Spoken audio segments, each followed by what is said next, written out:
Hello everyone, Jose Rodriguez here. It is February the 1st and it is, let's see, oh yeah, it is Wednesday evening. See what happens when you retire. Anyway, I printed one more set of images onto another Hahnemühle Fine Art glossy type paper. And this is Hahnemühle Fine Art Barita Satin.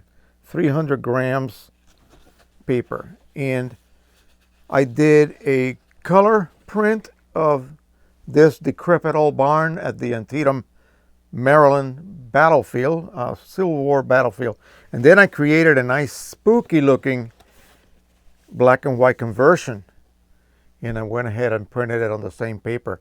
This is on the Pro 1 from Canon with OEM inks. And the surface is a little bit finer, a little bit glossier than the pearl, okay? As you look at the pearl, basically it looks really reminiscent of some of the older silver-based papers. They had a little pebbly, irregular texture to the surface, at least the ones that I used to use. And this is more of a basically equal, not quite a satin that you would see on an RC-coated type paper, but a really fine Barita type paper. And it's just maybe, if this is 100% texture, this is about 50. It's a little bit glossier, and it does react very well to the overall application of Chroma Optimizer. So I will continue doing this until I have tested all 8 papers. Now, it has been reported by one individual that I believe it was the pearl, this one here, did not print very well on the Pro 100 with OEM inks, dye inks. Maybe the dye inks do not get along very well with that particular surface. I'm going to go ahead and test that, and we'll solve that once and for all. See if there's any ink puddling, as they say. Usually that happens when you try to use, say, older HP Hewlett-Packard type photo papers on a modern dye printer. You will get ink puddling because the ink just does not like that old swellable coating that these papers used to use. But anyway, we'll take care of that. I will be beginning to check the results with the Ultra HD Matte Black. I've already done 2 papers on my R3000, and then I'm going to proceed to now refill that matte black cartridge with this super duper dense ink, and then we'll make profiles for Aurora White as well as Presentation Matte from Epson, and we'll proceed to come up with some prints, and we'll see what the differences are. And of course I will probably be using my go-to image, this one I just absolutely love. We'll go ahead and use that, and we'll do a black and white as well as a full color printout. Now, here's the subject of this video. Just the other day, and it's funny that I answered and haven't heard back. Don't believe everything you read as being true or correct information, even though these people appear to know what they're talking about. One of those again, a beginner. Basically, I believe he's using a Macintosh computer, so he believes that because he installs a profile, for instance, say you are using XYZ paper from whatever company, and it's a luster type surface. Well, when XYZ company creates a profile for that particular paper on a printer using original inks, they will suggest to you to use, for example, Ultra Luster from Epson.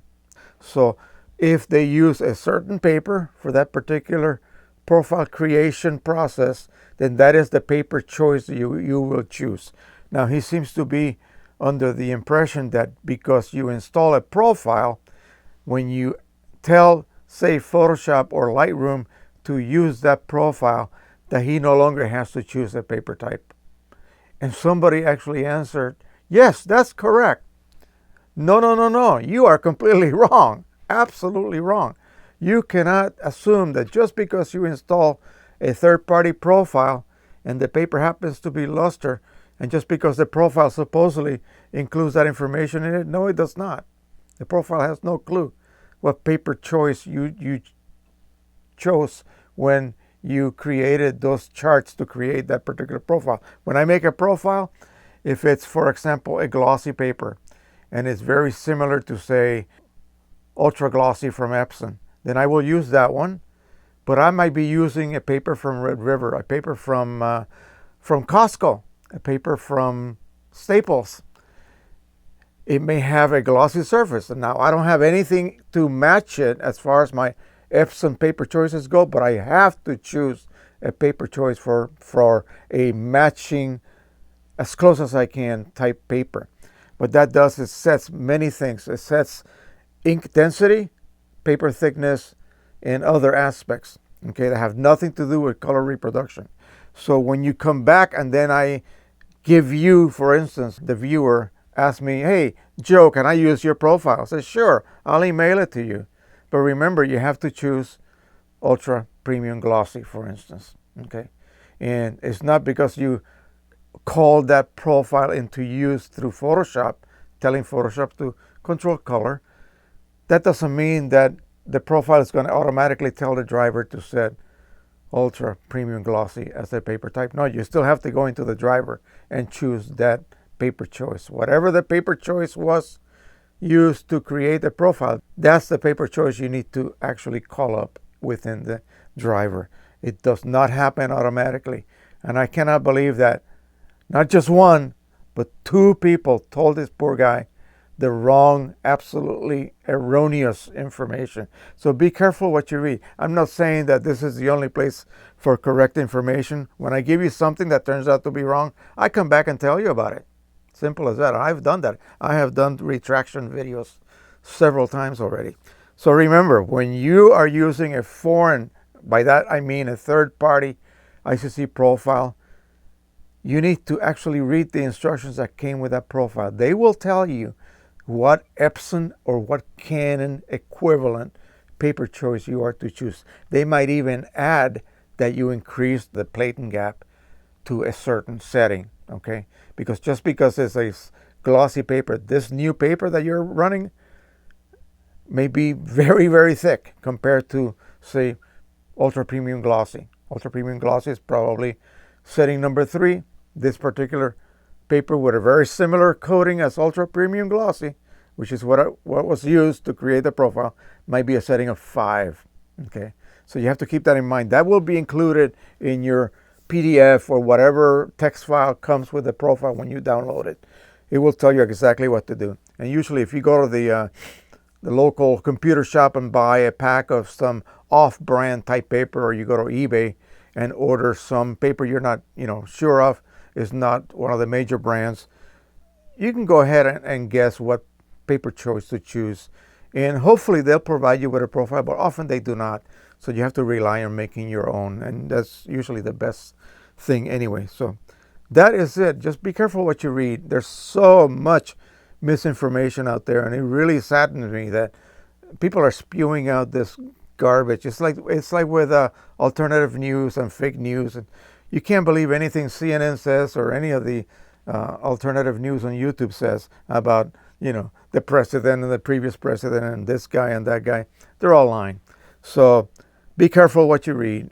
If you have a question, go to the DP review forum. Ask there. Ask me, although that bad information was actually from the DP review forum. So you just cannot guarantee that you will get correct information or the proper information. It's tough. All right, that is it. Keep that in mind. All right, so thank you so much. Please subscribe, share, and like. I'm going to go do a video on the computer next. And basically, a lot of people have been asking about how to place, say, 1 or 2 photos on a sheet of paper, even more if they have to, and maintain perfect border alignment. And in particular, a person wanted to do a print on a letter size piece of paper, 8.5 by 11, but they wanted to have a 1/4 inch border, so they didn't know how to set up what they had to do. And basically, I will show you how to do that. In Photoshop, it's very easy. You can create a template that you can then reuse over and over and over again for whatever other images you need to place within that template. I'll show you how to do that next. So thanks a lot. Again, happy printing, everybody. Bye-bye.